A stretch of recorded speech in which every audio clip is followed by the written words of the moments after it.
Greetings, cardboard fans. Welcome back to Hot Cardboard. Hope everybody's doing well. Apologies in advance for my rather weak voice here. I'm recovering from a bit of a cold over last week and still kind of have the old throat tickle.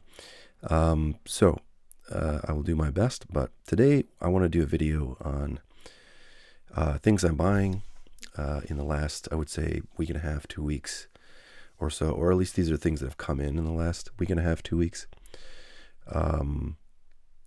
Usually there's a bit of a delay between when I buy stuff and when it arrives, obviously, depending on where I'm buying it from.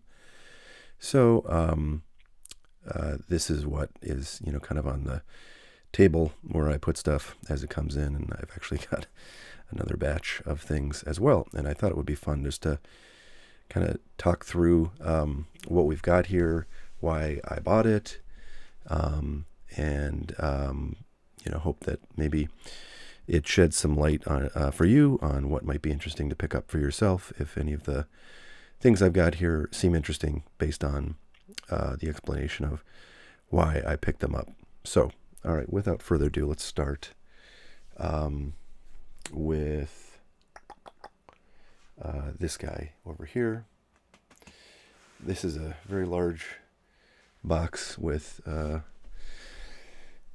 lot of different writing on it that contains a fair amount of Chinese because this is a product made by a company called Caillou that is actually quite new to the U.S. market. I think they've been around for a while in China, but recently Caillou has appeared in the U.S. market in quite a significant way. They've been making a good number of products, card products, and I think one of the first ones that they came out with, the first one that I bought anyways from them was the K-pop Demon Hunters collectible cards. So I primarily got those because my kids are super into K-pop Demon Hunters, as your kids probably are too if you have any children below the age of like 12. So I wanted to get some of that for sure. And I have a bunch of it, and it's, just kind of sitting around. Honestly, we've opened a bit of it, but mostly it sits, and I don't know really if I have strong convictions in the long-term success of that stuff. So I'll probably just hang on to it for a while and see kind of where the market goes with it, and maybe at some point it'll be worth, significantly more than what I paid for it, and it might be time to get rid of it. However, this box that I've got here that came in just the other day is actually one of the TCGs that Caillou is doing. Actually, I don't know if they're doing more than one TCG, but the TCG that this is My Little Pony. So My Little Pony TCG, and this is the second set. This is a full case of booster boxes from the second set of My Little Pony, and honestly, these days, any kind of TCG with relatively popular IP and, that's made with somewhat decent levels of quality is going to be something that I at least get, a case of and sort of dabble in. And we'll talk about the box underneath it because that's sort of in the same category. So a lot of times, I'll pick up a case or two of something just as sort of a trial run at that particular TCG.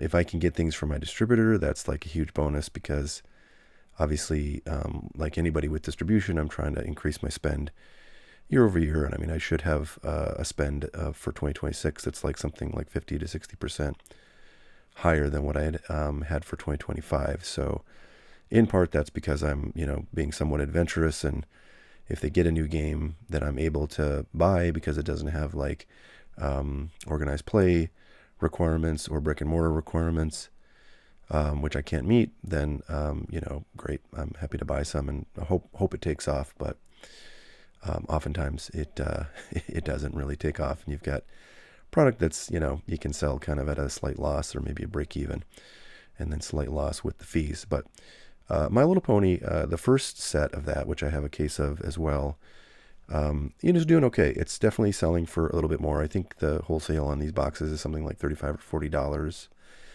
a box, and I think the boxes of My Little Pony TCG 1 are going for like 55 or $60 maybe. So hopefully, that kind of performance will be true of the second set as well, and hopefully there are going to be people playing this game, and there'll be a strong demand for it, and they won't, reprint this stuff. I mean, I think reprinting this stuff at this point would be completely useless because there's plenty of it out there. It's easy to find, and there's not really that many people that are doing organized play of it. Curious to know if anybody. I don't think it's really my audience, but if anybody has played this game or has events going on in your area, or you have friends who play it, I'd be interested to know, because I don't really know of anybody who's playing this. Whereas with a lot of the games that have come out in recent months, or in the last year, like Riftbound, Gundam. I'm trying to think if there's another one, but there's other games that are like fairly new, and that I hear a fair amount of information regarding their popularity with players of the game, and I see organized play events going on in LGSs in my area, but I haven't seen anything with My Little Pony, so I don't really know. And one thing that is appealing about it, and there's a YouTuber called Anon TCG who talks a lot about all the different games out there. He's also kind of the same mind that it's worth taking at least a little bit of a stab at some of these TCGs as they're getting going.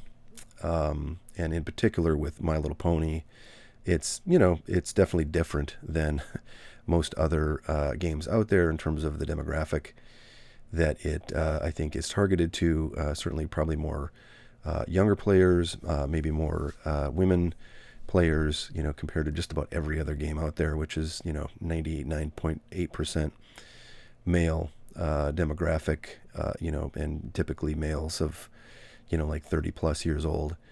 So yeah, it's nice to have something that's a little bit different, and who knows what is possible if you focus on a different market. So underneath that box, speaking of games that are new and worth taking a flyer on, that's a master case of the Pal World game. And if you're not familiar with Pal World, it's a indie game that has been in development for I think over a year now. I think they're finally ready to kind of release it in a 1.0 version. And it's the marketing pitch is it's Pokemon with guns. So it's like little sort of cute, colorful characters similar to Pokemon, but they're having battles with machine guns and rocket launchers and other kinds of weapons, similar to many other games that are on the market. And you're battling against each other. It reminds me a bit of oh man, I'm trying to think of the game Fortnite, but Fortnite I don't think has serious weapons in it. So it's really interesting. Also interesting is that Nintendo / Pokemon has taken issue with Pal World because of its similarity in some respects to the kind of design and ethos of Pokemon, and they've sued Pal World. It's funny, I've referred to these lawsuits several times in my content, and I've heard about them, but I've never actually looked into them to see what the substance of the claims are. I mean, I can imagine it's a little bit of a spoiler here, but that's an area of which I have very deep expertise. So you'd think I'd be more interested, but the lawsuits are concluded from public reporting, and so it's like, how much do I really care to dig into old cases? But in any event, that was another kind of reason why this had some notoriety, because there were reports that several distributors of TCGs had the opportunity to distribute Pal World, but they took a pass because they thought it would piss off Pokemon, and they didn't want to F around with their cash cow, which is the never-ending stream of Pokemon sets that come through. And so consequently, there were only a small number of distributors that were carrying Pal World, and my distributor was not one of them, so I could not get any directly, but I knew enough about the popularity of the video game to think that there was certainly at least something of a case for the TCG being popular if it was a relatively decent quality game, if there were relatively rare chase cards that could go up in value and drive interest in opening product. So it was something where I'd heard it was coming out several months. I think February was when it was announced, and when like pre-orders started at some places, and when pre-orders started at distribution that carried it. So it didn't come out until late July or early August. So you had quite a advanced notice that this was coming out, and I thought it would be good to get a little bit of this stuff. And I looked at pricing back in, I don't know, May or something, or June, and found a place that was pre-ordering boxes for like $45. And I thought, okay, that's reasonable enough. I mean, that's actually not too different than what I would pay for like a box of My Little Pony at distribution. So I picked up, I think 36 boxes of it, and hoped that they would send, sealed cases. And sure enough, they actually sent a sealed master case, which is great, although they shipped it in the master case box. But I mean, that's splitting hairs at that point. There's 3 sealed cases inside, so perfectly fine to ship it in a master case in that circumstance. So I picked those up, and then, for pretty shortly thereafter, maybe like a couple of weeks, when I got to fix the mic here. All right, sorry about that. So, just a couple weeks after that, I started seeing more pre-orders. I think the place I ordered from was one of the, earlier places that offered like legitimate pre-orders and that you could, trust were actually going to be fulfilled. But shortly thereafter, started seeing a lot more pre-orders. And it's funny because I'm pretty sure I saw one that was offering like sealed case pre-orders. The ones that I got were, box pre-orders, even though they were nice enough to ship sealed cases.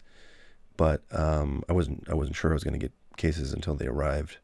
But shortly after I pre-ordered mine, I saw pre-orders for boxes, or cases, and they were actually like a little bit less per box than what I paid. And I was like, crap. And I was thinking about just ordering a couple more cases, but they sold out before I could get around to it, and I just had to live with what I got. So, of course, long story short, if you know anything about the TCG space, you know that Pal World's gone nuts. A lot of people, I don't know, just didn't really pay attention to this and didn't really maybe think that it was going to be, anything more than a flash in the pan. And maybe it won't be in the long run, but there was like some weirdness about it, which was like there was a fairly significant printing error on the exterior of the booster boxes in this first wave here. And so people are speculating that, when they do reprints, and they have committed to reprints, it's not going to have that error. So there's going to be, even though these are not like first edition marked boxes, they will be known as first edition boxes because of the printing error on the exterior of the booster box. So people are, I think, imagining that maybe means that these are going to be super valuable, even if they reprint this into the ground. But I'm not so sure. I'm sort of, excuse me, on the fence with the idea of selling some of these and, keeping a few just in case they, do go up to like $500 a box or something. But they did get up as high as like a little over $200 a box on like eBay. I think they're down to about $150 now. I'm sure they're going to be going down even more as reprints come out, and who knows where it'll end up. But, I just like to have a little bit of exposure. I really wish that this was something that was carried at my distributor. Who knows if I'd be able to buy it. It's a Bushiroad product, and they make, a bunch of different products that are not really known for great quality or, restraint on reprinting. So who knows where this is going to end up. But I do think Pal World, the video game, is going to be popular. I do think that if they play their cards right, and they do the franchising right, and they do the, selling of tchotchkes and things like that. And I was at Target the other day, and they had a little set of like figurines of Pal World characters. So, if you get that stuff right, and you keep evolving the game and Maybe there'll be an animated series or something like that. Sky's the limit. But there's a lot of steps you got to get right and a lot of ways to F that up. So who knows? But, whatever, $45 a box. It's very low risk to jump in on something like that. I mean, maybe it goes down 20, maybe it goes to zero. And it's fine if you only paid $45 a box. But getting it at like 150 is kind of crazy. Man, I totally get if you want to buy a few boxes of it just in case. But I would not be buying cases of this stuff at like $150 a box, even if it might go up to 300, in a relatively short period of time, just because I think the risk is too high that it won't. And I'm happy with what I've got. All right, next up are those two Wizards of the Coast cases there. So those are Jumpstart booster box cases of the Marvel Jumpstart product from Magic the Gathering. If you know anything about Magic, you're probably aware of this product. For those of you who are not, Jumpstart is kind of a format of booster pack that Magic has done for a fair number of sets, and it's sort of a different way to play the game. It allows you to play the game opening very few numbers of packs and to kind of have fun with a minimal investment in buying decks or buying booster or play boosters or other kinds of products, which I think is very appealing. And sometimes there's cards in the Jumpstart sets that are unique, can't be had elsewhere, and so there's a lot of value sometimes in some of those cards. And prices on certain Jumpstart sets are very high. Other Jumpstart sets are very low because there aren't really many chase cards of significance. The cards in the boxes here, the Marvel Jumpstarts, like the cards that you pull out of an average box, like the expected value of a box, was some crazy number, like $500 or something like that when this product first came out. That's how many, sort of valuable cards there were in it. And that's where the market was on it, when it first came out. But I think most people knew that was a kind of a temporary situation, because I think there was a relatively small amount of this that came out at launch. And, there were good cards in there that lots of people want to have. But it was understood that there would be more coming out, and once that happened, the market would be, somewhat flooded with them, and so the prices of all the cards that people are after in that set would go down significantly, and the expected value of a box would retreat along with that price drop. So this is the kind of the second batch of it, and I got these boxes I think for about 110. Something like that, $115 a piece. Not for the case, but for each box inside. There's 6 boxes in each case. At their height, I think these were $200, $300 boxes for a brief period of time while supply was very constrained. But everybody, I think, knew that was going to come down. And I think probably $110 is like the floor for these things, and it's a price that's to the extent it's still around, it might be up to like 120 that you can get these for right now, 125. That's going to be temporary as well, because as these dry up, again, the number of quality cards that a lot of people want in here is still high, and of course the prices are down as there's more supply of this. But I do think this box is going to go up significantly over time, and they probably will do another reprint of it. But as with Magic, every reprint that they do is like smaller and smaller and smaller, and has less of a impact on the market. So if it is a desirable product, a lot of people are buying it, and the price is going up. It seems like the impact of reprints is just less and less and less. So I think it's a good product. I think the price entry point is really good. Again, these boxes got up to like $200+. So to get them at 110 on a reprint, it feels like a steal. And for that reason, I picked up a couple cases of them to hang on to for the long run. All right, next up we got Riftbound. Never really talked about Riftbound. I actually think these are the first Riftbound cases I've ever purchased. I've got a few Riftbound single booster boxes. I actually get like 1 to 3 of each set from my distributor, and I usually just hang on to them. store them away. I hope they do good things. And this is Vendetta. Sorry, Vendetta is the name of this set. I think it's like the third set we've had. Origin, Spirit Forged. I think maybe we had Unleashed as 3, and this might be 4. Let's see, does it have a number on it? RBO4. Okay, so it's the 4 set. Excuse me. So it's the 4 set. I got these boxes at like 109 or something, or 115, I think, a piece. And they came in sealed cases, which is, nice. And by the way, I got both of the Riftbound and the Marvel from the Anon TCG like Patreon program. It's actually not Patreon. It's like he uses some other service. If you subscribe, that gives you access to certain levels of or certain areas on his Discord. Then you get access to the buying program that he has, and I don't use it a lot, but I've been using it more and more, I have to say, particularly because I've been getting into more Magic, and he's got a lot of Magic stuff that he sells, and his prices are usually great, so I'm happy to pick stuff up from him when I can. So I highly recommend his whatever member program to get access to the stuff. I think it's like $10 a month or something like that, $15 a month.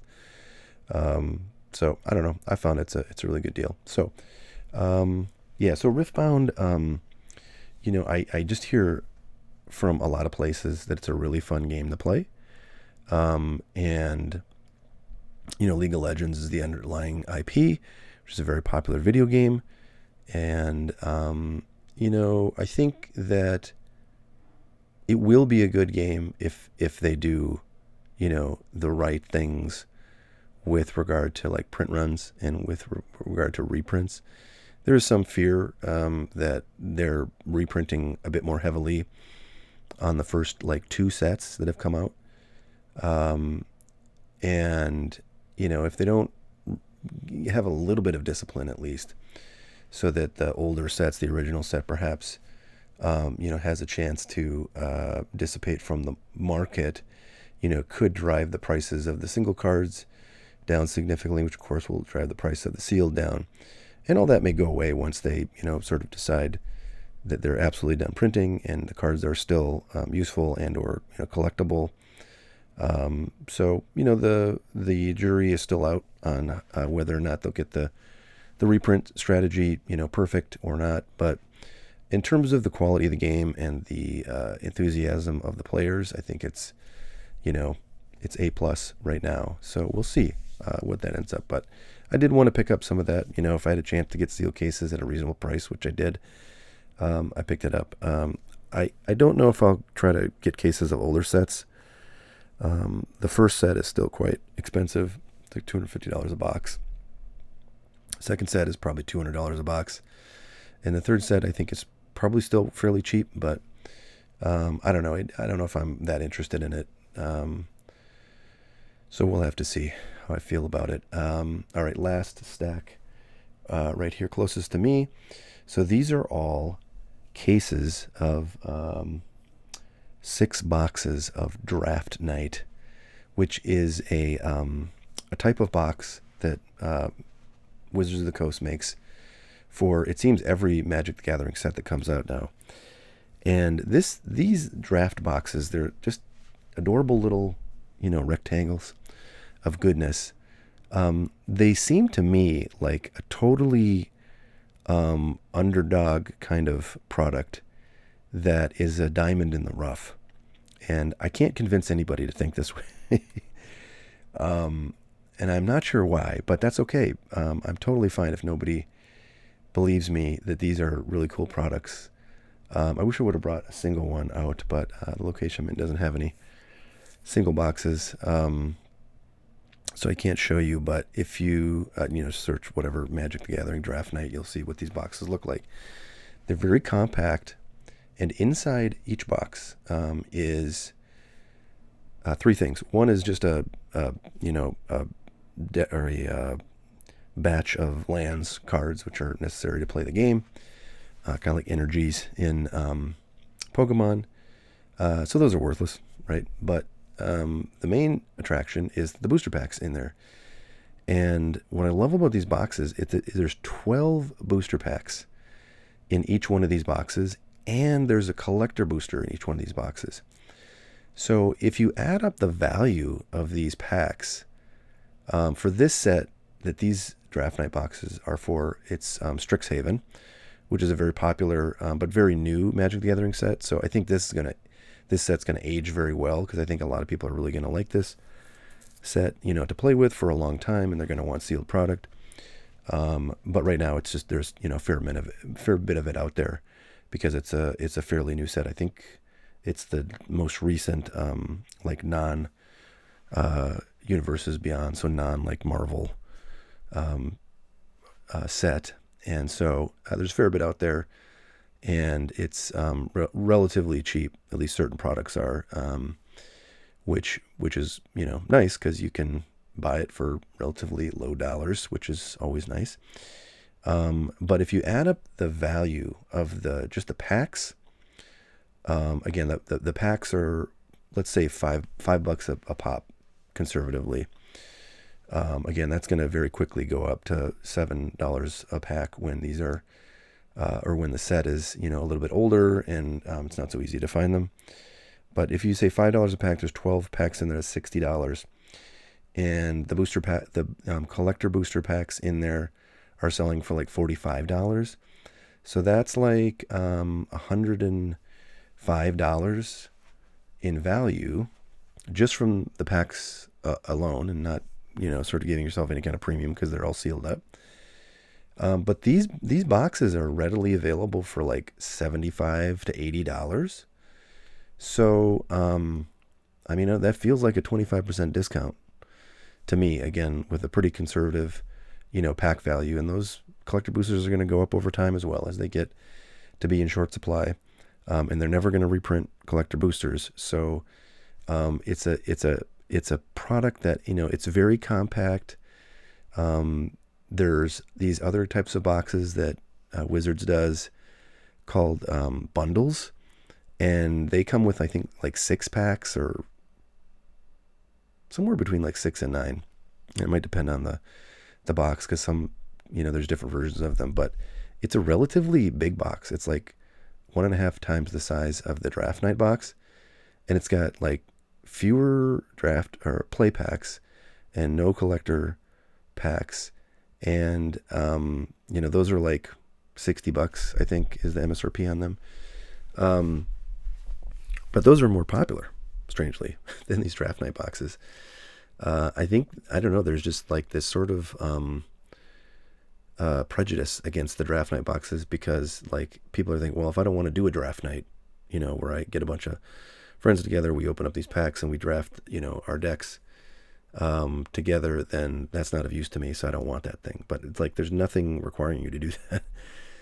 The only thing that is a downside about these boxes is, I don't know, they come with lands, and if you don't really want a bunch of bulk lands around, then this is maybe not the box. But like the way that they've packaged them is so efficient. They feel like tight little bricks, and these flat little pizza boxes are so easy to store. I've got 6 of them right there, and they barely take up the space of, I don't know,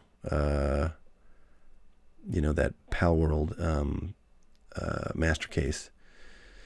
So I don't know, I'm a huge fan of these things, and I've asked people why nobody likes these, and they don't really have a great answer, other than just people just don't like them. And so they assume that nobody will ever like them, and therefore they'll never have value. But I'm like, well, that makes no sense to me, because even if people never like these, the packs inside will go up in value. And so, what's now $100 in market value will be soon $150, and then $200. And I've got $75 a box into these things. So I can just open up the packs, I can sell them off, and make, 2x, 3x my investment. So I don't know, I like them. And, it's funny, because I did a video, I don't know what that was, like a week and a half ago, on just investing in Magic generally. And what you see when you do that is that there's a lot of people who are avid players of Magic the Gathering, and they really hate the idea of speculative investors coming in, just buying up every product in sight, which, is starting to happen really, particularly with like collector boosters. And then basically making it more expensive to play the game if you want to buy sealed stuff. Of course, to play the game, there's no reason whatsoever why you need to buy sealed stuff. They do that because it's fun and it's, cool to get cards that you want and need in your decks. And, maybe they have value, maybe they don't. But people want that kind of mystery box experience, and that's what you get by buying packs and boxes, and they don't want those to go up. So, there's definitely some negative feedback, which I try not to take personally. But I do think it comes oftentimes from a place of just sort of like, I want the game to be this way. And if you doing what you want with the game is going to change that, then, you're an enemy and you need to just get out of the game and go home and not be involved. I'm not a big fan, as you might imagine, of that approach, but there are people that think that way, and you got to be ready for it. If you're doing anything with Magic the Gathering. So to those people, I say, like, these draft night boxes are just sitting on shelves. They are just sitting on shelves for months and months and months, and will never be purchased until the prices of stuff go up. And so it's like, I kind of feel like you have plenty of chance to buy this stuff. Nothing I'm doing is changing that in any kind of like rapid fashion. And so I don't know. I just don't feel like there's any validity to the idea that somehow me buying, a bunch of stuff that nobody wants is a problem for anybody. But, I get why people just think in general, if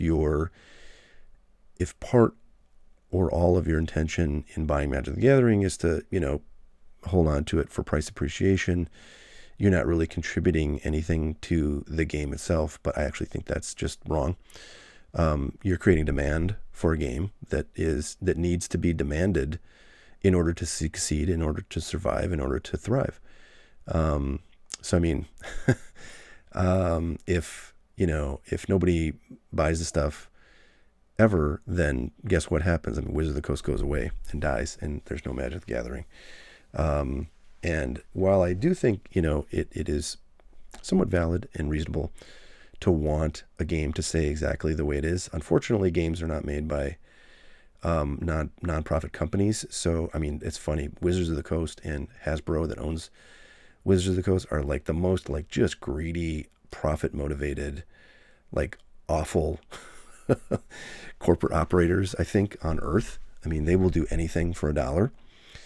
And that's who your game is run by. So there has to be a kind of a path of coexistence for people to buy stuff, hold on to it, open some of it, sell it. Maybe some of those people play it. I'd love to learn how to play Magic, just like I learned how to play Pokemon. I don't really play it, but I like to know how to play it. I like to know what kind of the meaning of a lot of the cards and their sort of characteristics and features are, because I think that's important to understand if you're going to be spending money on something. And there's room for both, and I think there is certainly a reason to dislike what's going on in Pokemon, where demand is so outstripping supply that, for any set that's even half good, or really any set that's like truly good, I should say, because there are plenty of half good sets sitting on the shelves right now in Pokemon. But, it does create a situation where products that are, in high demand are just very difficult to get. And there's a lot of people who, are stocking targets and flipping things on eBay and consequently making it very difficult. But that's just the way the world works. I mean, what people want, and I'm sorry to turn this into a diatribe, but here we go. What humans want, which is totally sort of rational in one sense, but totally irrational in another. People want expensive stuff for cheap.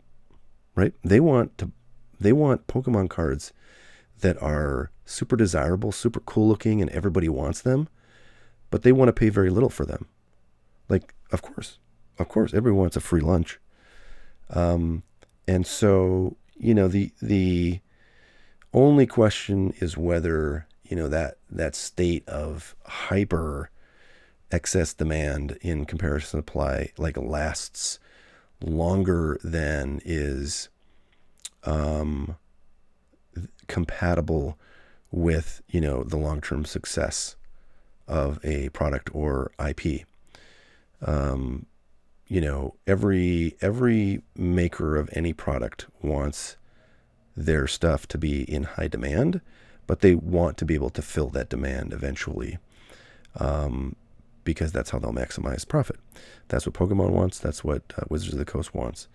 So, investors are just, or speculators, or whatever you want to call them, they're just part of that ecosystem.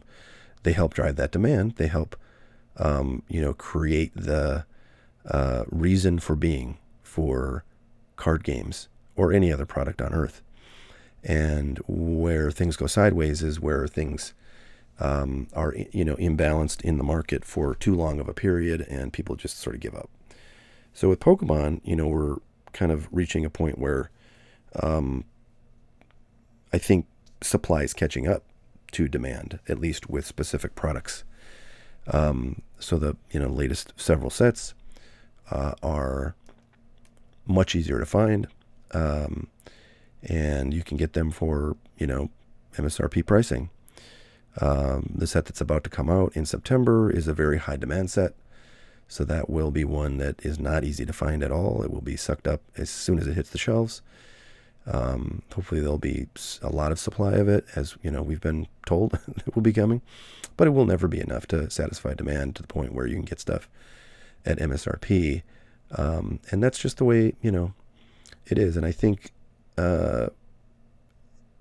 that, I don't know, over the long run, that kind of evens out. The demand for high demand products will be a little bit less as, these people who are flippers kind of go away, because there's not as much profit to be made on the lesser sets of Pokemon. And, things will work themselves out. Pokemon is this very smart company. They know what they're doing.